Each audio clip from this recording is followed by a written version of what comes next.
everyone, and welcome to another episode of the Rankings Report. We're still in the middle of 8 events in 8 weekends, so there's no shortage of stars to talk about.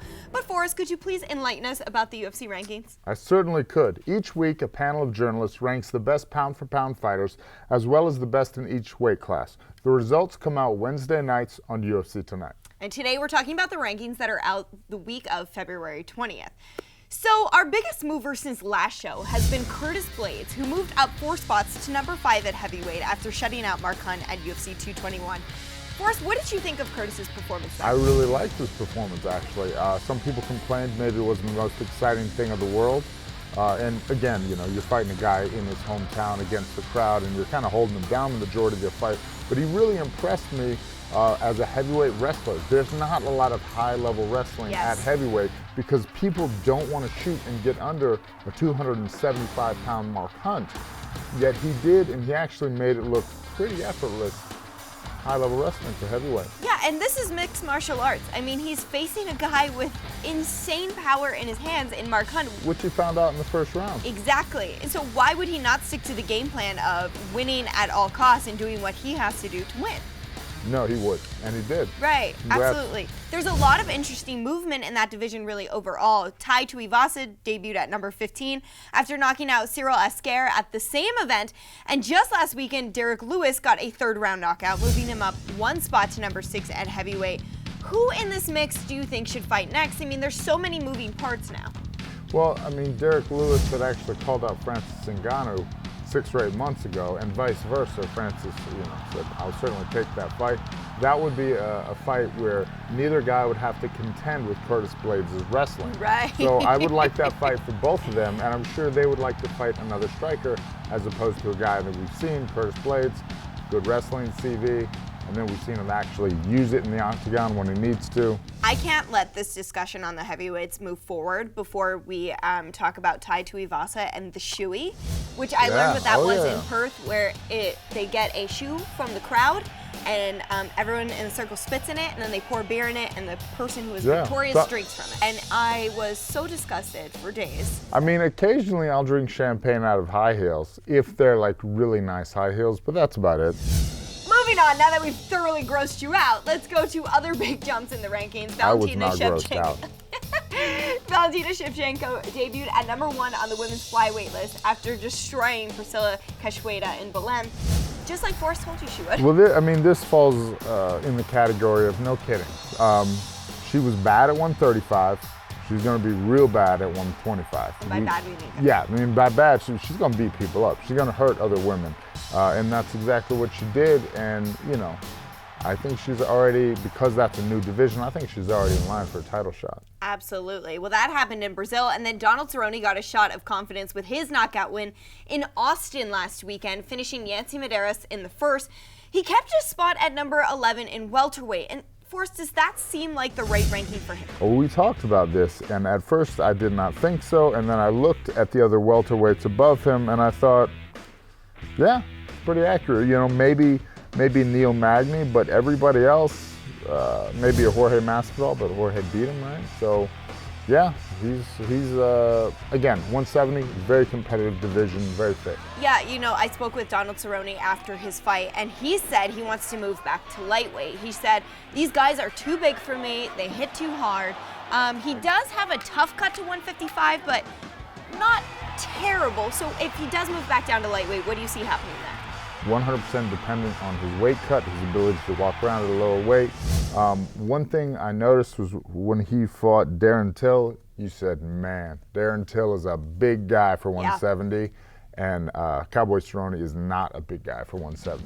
Israel, the last style bender, Adesanya, had a 2nd round TKO of Rob Wilkinson at middleweight. This was incredible. His performance, his skills on the mic, inside the octagon afterwards. How long, Forrest, until he cracks the top 15? Probably one more fight.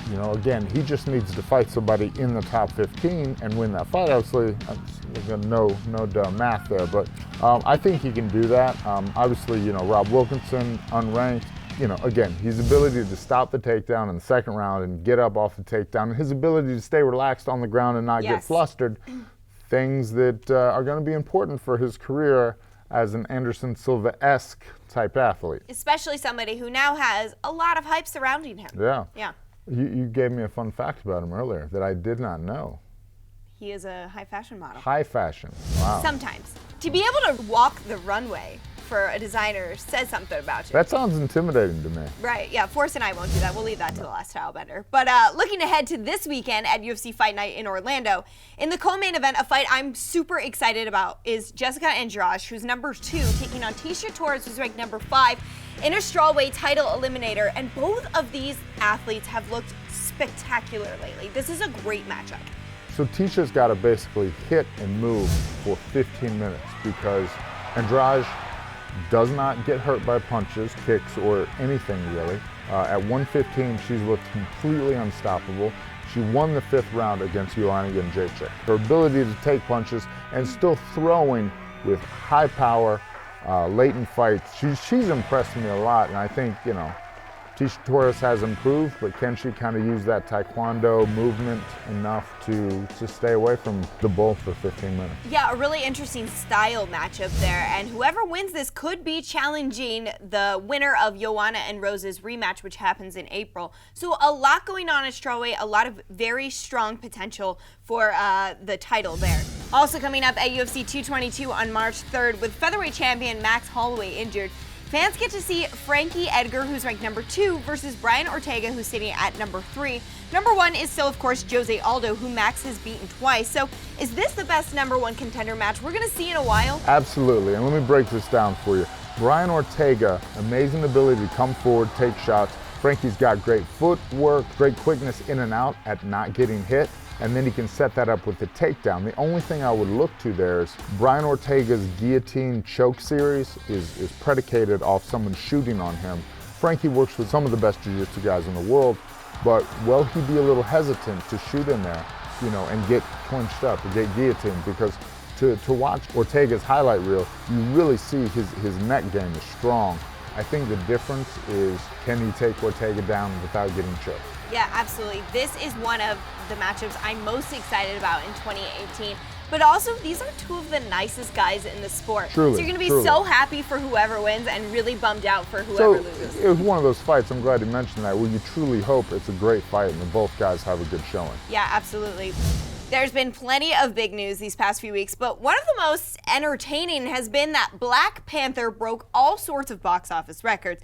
A completely epic movie, which kind of got us thinking, which of our fighters would make the best superheroes? I'm going to start with Super Sage Northcutt because Super Sage, it seems like a Dragon Ball Z character. Super Sage is the best because he's got the spiky blonde hair, and he really is a lot like a cartoon character, just in life. Yes, with really good manners. Yeah. I'm gonna actually say Mark Jacasey, the Bone Crusher. Ooh, yeah, good call. because he also looks like a superhero. He has a sick nickname, the Bone Crusher. I mean, that feels like a superhero's nickname, and like a power. He might be a super villain, actually. Yeah. It's fine. The Bone Crusher, villain-esque. Yeah, the red hair, kind of scary. Yeah, exactly. He's a villain. All right. What about Korean Superboy? What's he do? Come on. He just kills him with cuteness. He does. All right. Well, then I'm gonna go with Wonder Boy if you're gonna make fun of that selection. Wonder Boy, because again, he can do cool things. He has cool kicks. I feel like he'd be fighting crime because he's so nice. He just want to help everybody. Yeah. He's got his own theme music, so he's got to be a superhero, right? Right. Yeah, it's already. He literally comes out to a theme song. Yeah. All right. Call us Hollywood. We got it all figured out. All right. Well, that's it for this episode. Thank you so much for joining us. We'll be back after UFC 222 and all the craziness. Yes. So we'll see you guys soon. Yeah, we'll see you really soon. For now, enjoy UFC Orlando. I'm Megan Olivi, and he's Forrest Griffin.